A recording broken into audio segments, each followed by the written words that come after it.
facet of medical retina practice, which is injections. So we are going through almost all medical retinal diseases, ranging from diabetic macular edema to AMD to retinal vein occlusions, and also looking at how we should be managing the Avastin vial in an Indian situation, which Dr. Kamal Kishore would agree that it is quite different from what he has in the US. And up to biosimilars, we have got a lot of biosimilars which are now in the market, and so we will have an update on biosimilars as well, and not the least, the good, correct technique of injections. And we will be taking questions in between as well. So first on, I will start up with what has changed in the last few years in diabetic macular edema.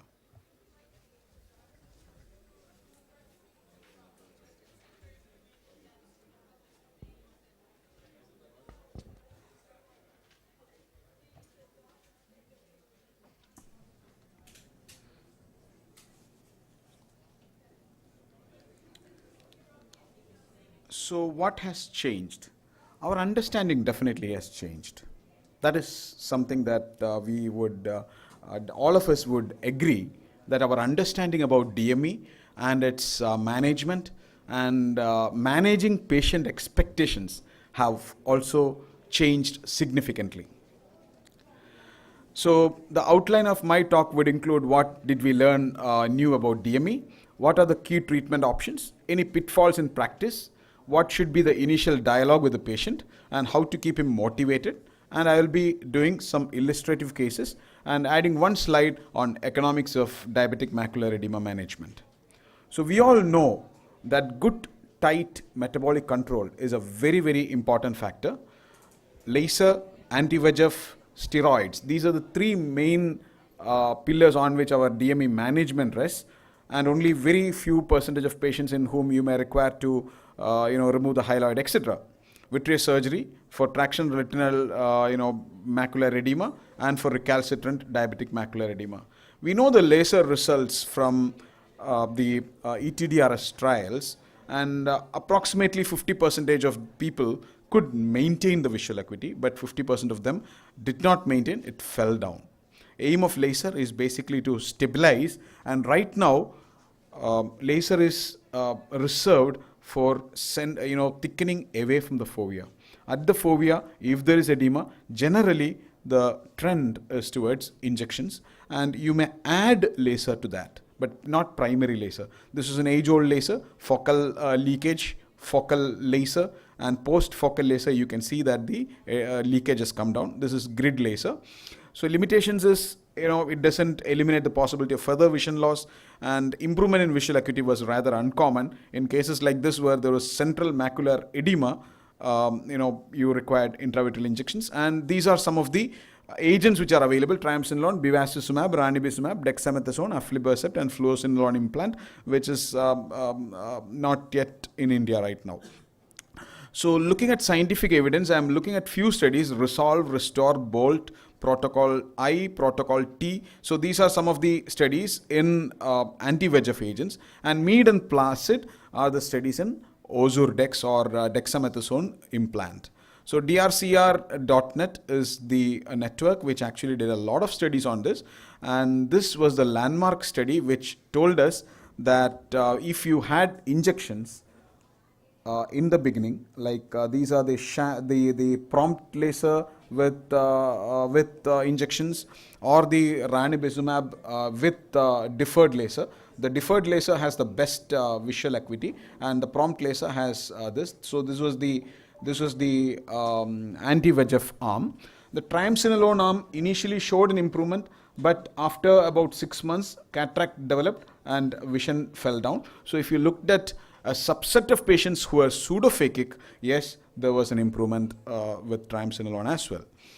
So Rice and Wright trials told us that about 15-letter improvement was seen in about 45% of patients, even with 0.3 milligram in the Rice trial, which prompted people to change from the 0.5 milligram ranibizumab to the 0.3 milligram.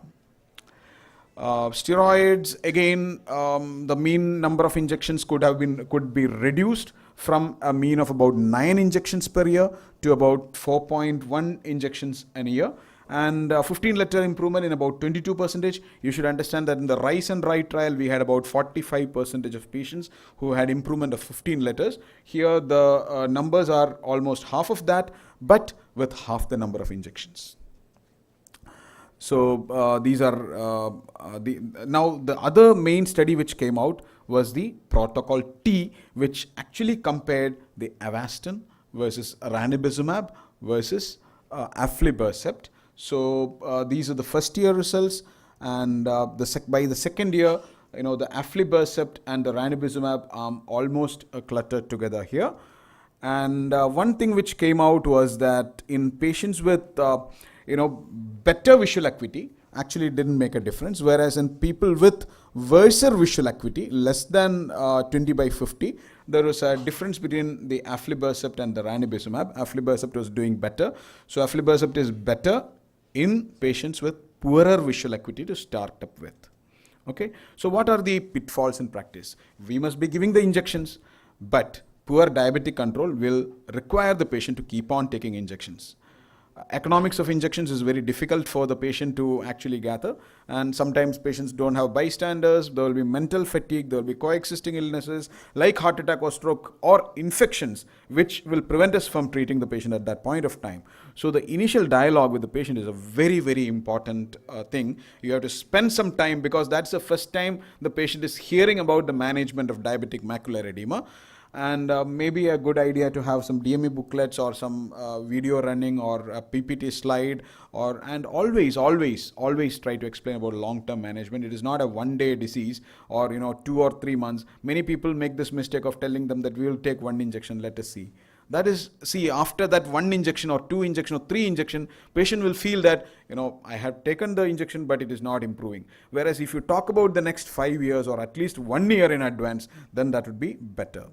So discuss regarding diabetes control and stopping smoking. Hypertension also, you should understand that hypertension also causes significant worsening of diabetic retinopathy itself. Socioeconomic counseling is also required whenever you are talking about multiple injections, and at each visit probably we will require to ask the patient whether they are okay with further injections and should we reduce the type of injection, etc.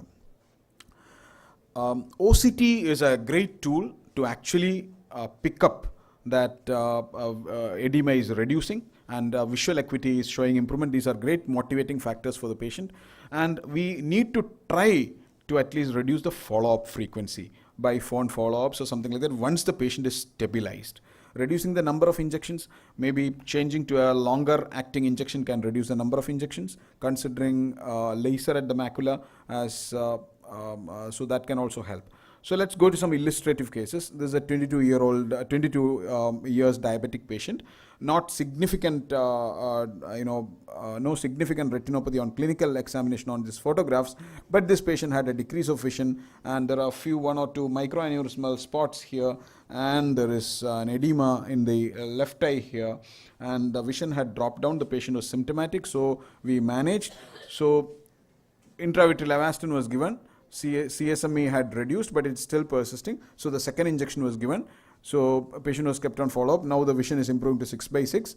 And after 6 months, there is no edema, no injections required. So in an early disease in which patient is symptomatic initially, with fewer number of injections, you can actually reduce the edema and improve the visual acuity, and you don't require to continue and keeping on injecting. Now, so that is about early clinically significant macular edema. Anti-VEGF monotherapy itself may help, may not need laser, and if there is a problem, patient will definitely come back to us. Now let's come to another patient who has a little more reduced vision. This patient had cataract also associated with diabetic macular edema. In the right eye there was mild edema, okay, and since he was contemplating a cataract surgery, we had to try to reduce the edema before the patient underwent cataract surgery.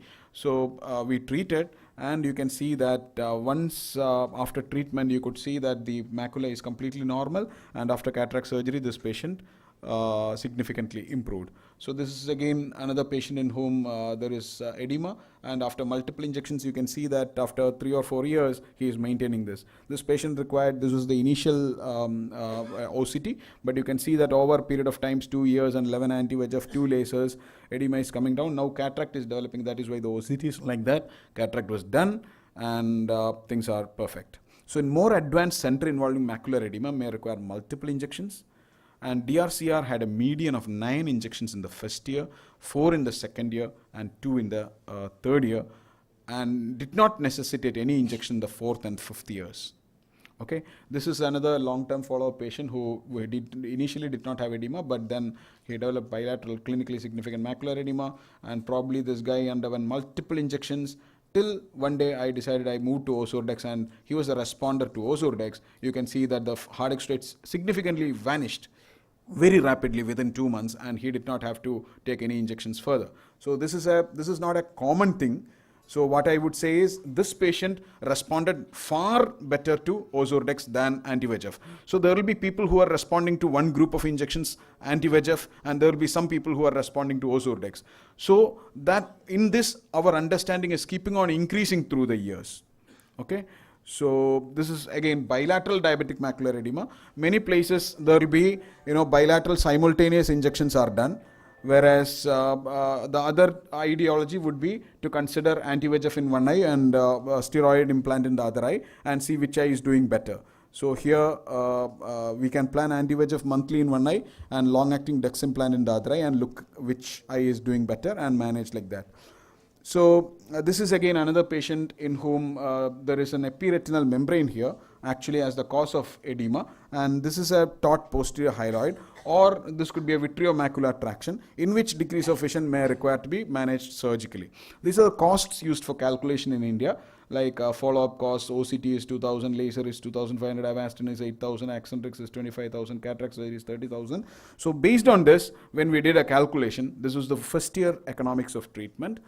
If you used rise and write strategy, you require about 14 letters you will gain at the end of 1 year. The cost is about 3.5 lakhs. Ozurdex in treatment naive, 14 letters, 3 injections, 1.4 lakhs. And protocol T, which would be very costly, 13.5 letters. And then coming down, you have protocol I in ranibizumab, 9-letter improvement, 2.75 lakhs. To the cheapest would be IVTA protocol, where I have added a trabeculectomy and cataract surgery as well. This is about 75,000 to 1 lakh rupees in a year. This is the approximate economics over the first year.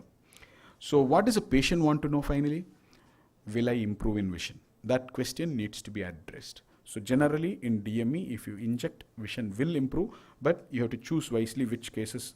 Will there be a chance of deterioration? Yes, if you do not inject, definitely there will be deterioration. But you should also understand that unlike AMD, which we have been talking, the visual reduction can be improved with further injections. How many injections are needed? I typically tell them the DRCR protocol I figure, which is 9 injections in the first year. Which injection to take? That is based on economics. And are there any side effects? We need to be truthful to the patient and talk to them about all the side effects. And if there is any heart attack or stroke, then we may need to cut on the injections. Okay, I am not improving. Why? So we need to revisit the fluorescence, we need to revisit the diagnosis, etc. Okay. So intravitreal injections now form the mainstay of treatment. Multiple injections are the cornerstone of treatment. Systemic control, continuous follow-ups and decision making and dialogue, each visit is required, and may need to change the drug or add laser to the same. Thank you very much.